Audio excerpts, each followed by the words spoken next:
다 같이 사도신경으로 신앙 고백 드리겠습니다.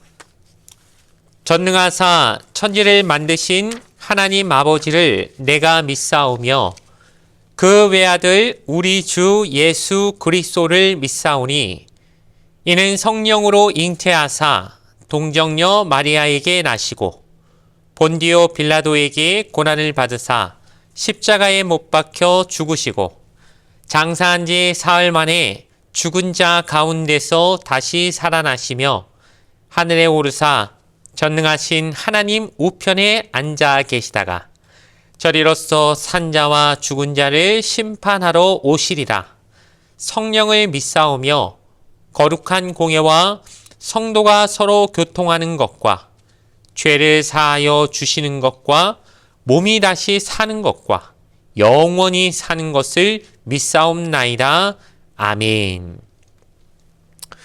오늘 우리에게 주신 하나님 말씀은 구약성경 민수기 19장 20절 말씀입니다. 구약성경 229페이지에 있는 민수기 19장 20절 말씀, 구약성경 229페이지에 있습니다. 민수기 19장 20절 말씀을 제가 읽어 드리겠습니다. 사람이 부정하고도 자신을 정결하게 하지 아니하면 야훼의 성소를 더럽힘이니 그러므로 회중 가운데에서 끊어질 것이니라. 그는 정결하게 하는 물로 뿌림을 받지 아니하였은즉 부정하니라. 아멘. 오늘 주신 말씀을 가지고 성소를 더럽히지 마라는 제목으로 말씀의 은혜를 함께 나누도록 하겠습니다. 오늘 우리에게 주신 하나님의 말씀은 자신이 죄를 지었다는 것을 깨닫고도 정결 의식을 통해 스스로를 깨끗하게 하지 않은 사람은 하나님이 계신 그 성소에 들어가면 안 된다. 왜냐하면 그것은 하나님이 거룩하신 하나님이 계신 곳을 더럽히는 죄를 짓는 것이 되기 때문에 그러지 말라고 하는 하나님의 경고에 관해서 우리에게 알려주시는 말씀입니다. 어렸을 때 예수님께서 성전을 깨끗하게 하셨다, 청결케 하셨다. 성전, 또 어떨 때는 이제 주일학교 때 성전 청소를 하신 예수님이라고 하는 제목의 그 말씀을 들을 때 언뜻 어렸을 때 이렇게 생각했던 적이 있습니다.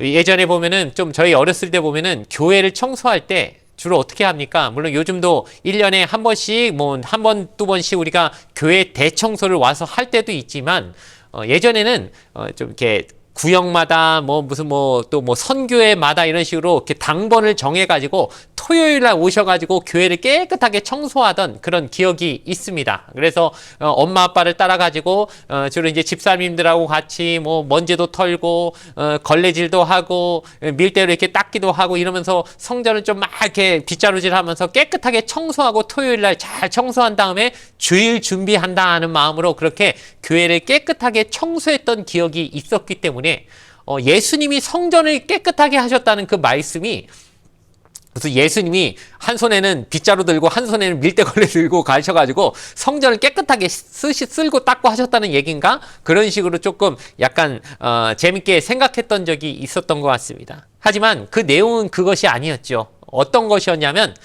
예수님이 이제 십자가를 지러 예루살렘으로 들어가실 때 어린 나귀 새끼를 타고 이제 성전에 들어가셨는데 예루살렘 성전에 가보니까 그 성전 안에는 장사하는 사람들이 막 있어가지고 막 그 제사 드릴 그 재물들을 파는데 비싼 돈을 주고 막 그걸 파밀고 게다가 뭐 사람들하고 서로 흥정하고 이렇게 하는 모든 것들이 하나님의 거룩한 곳에서 일어나서는 안 되는 참 영적으로 봤을 때 아주 지저분한 행동들을 하고 있는 것을 주님이 참으실 수가 없어서 그들을 다 내쫓으시고 이 허리띠로 막 채찍을 만드셔서 막 다 내어 쫓으시고 뒤집어 엎으시고 상을 막 다 뒤엎어버려가지고 다 거기서 장사하지 못하게 만드신 사건이 바로 성전을 깨끗하게 하신 사건이다. 이것으로 배우게 되었습니다. 그렇게 생각해 보면 이것이 참 이렇게 어떤 육적인 내용을 말하는 것이 아니라는 걸 알 수 있지요. 왜냐하면 성전을 깨끗하게 한다는 것은 우리가 흔히 말하는 청소를 하는 게 아니라 영적인 것으로 말해서 죄가 일어나는 곳이 하나님의 거룩한 곧 성전 안에서 그런 죄된 행동들이 일어나는 것을 주님이 참으실 수가 없어서 그 죄를 못 짓게 만드셨다는 것이 바로 성전을 깨끗하게 하셨다는 내용의 근간이 되는 것이기 때문입니다. 오늘 말씀에도 보면 하나님이 비슷한 내용의 얘기를 하는 것을 알 수 있습니다. 지금 이스라엘 백성들은 성막 또 성소라고 부르는 곳에서 하나님 앞에 제사를 드리는 상황이 있습니다. 왜냐하면 아직 광야를 헤매고 있는 상황이기 때문에 이스라엘 지금 가나안 땅에 들어가서 정착하기 전까지는 또 솔로몬이 성전을 완공하기 전까지는 이스라엘 백성들은 성막 형태로 있는 그 성소라는 곳에서 하나님의 임재를 바라며 그분에게 제사 드리는 그런 종교 활동을 할 수밖에 없는 시기였기 때문입니다. 그런데 이 하나님이 임재하시는 성소에 아무나 함부로 이렇게 와갖고는 이것이 부정해지기 때문에 그렇게 하지 말라고 하나님은 말씀하십니다. 그러면서 그들이 그럼 부정하지 않으려면 어떻게 해야 되느냐? 지난 설교 시간에도 제가 말씀을 드렸지만 암송아지를 희생시켜서 그 송아지를 태운 재를 통하여 그 재를 탄 물로써 깨끗하게 뿌리고 씻어야만 그들이 정결해진다라고 하는 의식을 치른 다음에 정결케 된 사람들만이 하나님의 성소에 들어와서 하나님을 만날 수 있고, 그러니 이것은 무엇입니까? 그런 정결한 상태가 되지 않은 사람이 함부로 이 성소에 오면 결국 어떻게 된다는 것입니까? 오늘 말씀에 의하면 하나님의 성소를 더럽히는 것이 되고 하나님을 모욕하는 것이 될 수 있기 때문에 절대 그러면 안 된다라고 하나님이 그렇게 우리에게 요구하시는 것입니다. 여러 가지 많은 상황들이 있을 수 있겠죠. 정결하지 않게 되는 상황들이 많이 있습니다. 특별히 오늘 성경에 보면 죽은 자를 시체를 만진 자는 정결하지 않기 때문에 하나님 앞에 오면 안 된다. 하나님의 성막이 더러워진다. 그러나 그렇지 않으려면 어떻게 해야 됩니까? 아까 말씀드린 것처럼 암송아지의 재를 탄 물로 자신을 뿌린 다음에 그 더러움을 씻긴 과정을 겪고 나서 그제서야 하나님의 성막 안으로 들어와서 하나님을 대할 수 있다라고 얘기하신다는 겁니다. 즉 그렇지 않은 상태로 하나님 앞에 오면 하나님은 거룩하신 분이고 하나님은 영광 받으셔야 되는 분인데 그분의 영광을 더럽히고 그분의 거룩하심을 훼손하는 행동이 되기 때문에 이건 정말 심각한 죄다라고 하면서 그렇게 했을 때 결과가 어떻게 된다고 말합니까? 백성 중에서 끊어지게 된다라고 하나님이 경고하십니다. 이 끊어지게 된다는 것 계속해서 민수기를 하면서 제가 강조하고 있지만 카라트라고 하는 히브리어인데 끊어진다는 게 그냥 뭐가 끊어진다는 건가 했을 때 마치 나무의 가지가 딱 끊어지면 어떻게 됩니까? 뿌리로부터 줄기로부터 끊어지면 그 나무는 죽은 거죠. 당장은 하루 이틀은 조금 물기가 남아있을지 모르겠지만 끊어진 그 즉시로 이제 더 이상 공급받을 수 없기 때문에 결국에는 죽을 수밖에 없는 존재가 된다는 것. 역시나 그런 영혼은 하나님의 영광을 더럽히고 하나님의 거룩하심을 훼손케 만든 사람은 이스라엘 백성으로부터 끊어지고 하나님의 은혜로부터 끊어지게 된다고 하는 무서운 경고를 하나님이 우리에게 해 주신다는 겁니다. 그렇다면 어떻게 해야 그렇지 않을 수 있습니까? 계속해서 말하지만 하나님이 말씀하신 그 암송아지를 태운 그것을 탄 물로써 끊임없이 자기를 정결하게 하는 의식을 한 사람, 그 거룩함을 유지한 사람만이 하나님 앞에 나와서 하나님의 영광을 더럽히지 않을 수 있는 그런 사람이 될 수 있다라고 하나님이 계속해서 말씀하고 계신 것이죠. 자, 그런데 우리가 봤을 때는 이것이 굉장히 귀찮을 수가 있습니다. 저도 이제 초등학생 자녀를 키우고 있지만은 이 자녀가 물론 때로는 스스로 자발적으로 잘 씻을 때도 있지만 어떨 때는 너무 귀찮다고 씻는 거 너무 귀찮다고 그래서 이틀에 한 번씩 머리는 이틀에 한 번씩 막 감을겠다고 말할 때도 있고 양치 같은 경우도 어떨 때는 잘 먹고 나서 바로바로 할 때도 있지만 어떨 때는 막 자기 전에 피곤한데 오늘은 양치 안 하고 싶어 막 이러면서 그런 식으로 투정을 부릴 때도 있기 때문에 이 씻는다는 행위가 얼마나 귀찮을 수 있다는 것 충분히 이해할 수 있습니다.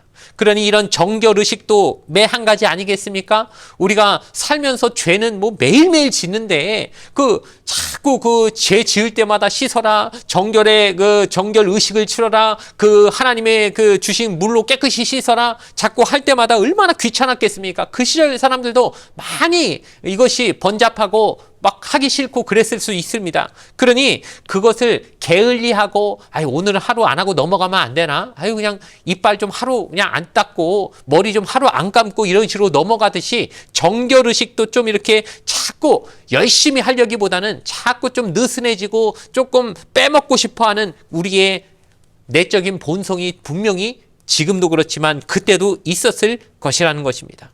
그럼에도 하나님은 타협하지 않으시고 그들에게 계속 요구하시면서 끊임없이 이 정결함을 유지하라고, 깨끗함을 유지하라고 우리에게 영적인 청결 상태를 하나님이 끊임없이 강조하고 또 검사하시고 단속하신 이유가 무엇이었을까요? 그것은 하나님은 죄의 무서움을 알고 계셨기 때문입니다.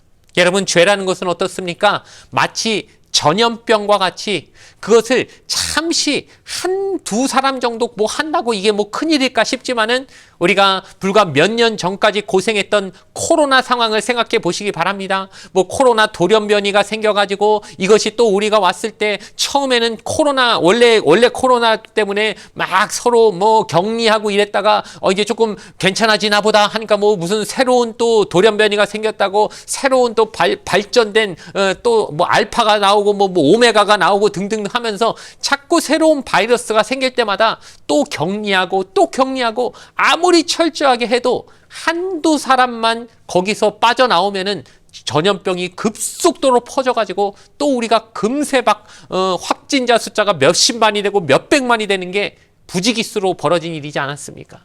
한마디로 죄는 이렇게 전염성이 강한 전염병과 같다라고 하나님 우리에게 얘기해 주셨기 때문에 이런 죄의 전염성으로부터 우리가 완전히 조금 자유로워지려면 끊임없이 손발 잘 닦고 이빨 잘 닦고 우리 아주 귀가 따갑게 듣는 말이지만 그래야지만 너희 청결함을 유지해야만 그 병에 안 걸릴 수 있다. 죄라고 하는 무서운 병으로부터 내 자신을, 내 육체를 지키는 것은, 내 영혼을 지키는 방법은 딴 거 없다.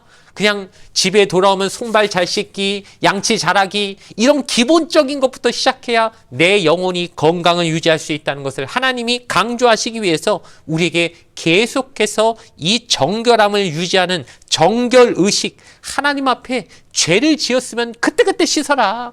밥 먹었으면 바로 양치하고 더러운 거 손에 묻었으면 그 즉시로 가서 손 닦고 나중에 하려고 하면 귀찮고 하기 싫고 자꾸 하면 또 해야 돼. 여러분 하루에 손 몇 번 씻으시나요? 10번 씻으시나요? 20번 씻으시나요? 대충 없지요. 몇 번 하라고 법으로 정할 수가 없습니다. 왜 그렇습니까? 더러운 거 묻으면 또 씻어야 되기 때문입니다. 1분 전에 씻었어도 또 화장실 갔으면 또 한 번 더 씻어야죠. 이거 10분에 한 번씩 씻으라, 1시간에 한 번씩 씻으라, 법으로 정할 수가 있습니까? 이건 더러운 거 묻으면 또 씻어야 되는 겁니다. 얼굴에도 묻으면 또 바로바로 세수해야 되는 겁니다. 한마디로 하나님은 죄가 너에게 가까이 오고 죄가 너에게 묻는 그 즉시 닦아라. 그래야 놔뒀다가 나중에 훨씬 더 끔찍하게 너의 모습이 더러워지기 전에 미리미리 청결함을 유지하라고 우리에게 경각심을 주신다는 사실을 기억하며 우리의 영혼이 바로 하나님 앞에서 이런 죄의 습성과 언행으로부터 주변의 수많은 죄로부터 전염되고 영향받기 전에 미리미리 차단하고 깨끗함을 유지하는 사람만이 되라고 하시는 말씀을 귀담아 듣는 우리 모든 하나님의 사람들 되어지기를 주님의 이름으로 부탁을 드리겠습니다. 말씀을 마치려고 합니다. 하나님은 우리가 죄 짓는다고 뭐라고 하시기보단 죄 짓고 나서 그 다음 행동 때문에 뭐라 하시는 경우가 많은 것 같습니다. 사람이 죄의 본성을 가지고 있기 때문에 타고나길 이기적인 존재가 우리 사람이기 때문에 우린 어쩔 수 없이 죄를 짓게 되는 경우가 많습니다. 타고나기를 우리는 어떻게 보면 악하게 타고난 면이 있는 것 같아요. 갓난아기조차 이기적으로 나만 생각하고 나 유리하고 내가 배고프면 응애 울다가도 또 이제 배불러지면 가만히 있죠. 그러나 주변에 사람이 아프고 힘든 거에 대해서 우리가 나 아픈 만큼 절대 생각이 들지 않지 않습니까? 인간이 가진 기본적인 이기적인 마음이 있는 것이죠. 그런데 그런 이기적인 존재가 죄를 전혀 안 짓고 살기는 불가능에 가깝습니다. 하지만 하나님은 우리에게 요구하십니다. 너 연약해서 죄 짓는 거 내가 안다. 하지만 죄 짓더라도 짓고 났으면 바로바로 회개해라.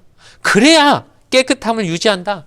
네가 아예 죄를 안 짓는다는 건 불가능하다는 건 내가 알지만 그래도 짓고 나면 또 회개하고 짓고 나면 또 회개하고 아유 회개할 거 또 왜 뭐 어차피 또 죄 지을 거 회개해서 뭐 합니까? 그게 아니라 짓고 나면 회개하고 짓고 나면 회개하고 나면 나중엔 회개하다 보면 아유 내가 이것도 언제까지 또 죄 짓고 또 회개하냐 이제 좀 이 죄 좀 안 지어야지라는 마음이 생기기 시작하고 그 상태에서 점점 죄와 싸워가면서 죄를 이겨나가고 죄를 덜 짓게 되고 죄 짓는 횟수가 줄어들고 반복적인 죄를 안 짓게 되는 점점 더 성화되는 상태로 나아갈 수 있게 된다는 걸 아시기 때문에 죄 짓는 거야 어쩔 수 없지만 짓고 나면 바로바로 좀 씻으라고 우리에게 요구하신다는 사실 기억하며 주님 다시 오실 때까지 우리가 완전한 모습이 될 수는 없을지 모르지만 주님 안에서 더욱더 정결해지기 위해 거룩해지시기에 노력하다 보면 하나님께서 오셔서 그 수고를 알아주시고 너 참 잘했다. 착하고 충성된 종이다. 라고 우리에게 칭찬해 주시는 날이 반드시 올 줄로 믿습니다. 바로 그날 모두 다 하나님 앞에서 주님 앞에서 그런 칭찬받으실 수 있는 여러분 되기를 주님의 이름으로 간절히 축원을 드리겠습니다. 잠시 기도드리겠습니다. 거룩하신 아버지 하나님 감사합니다.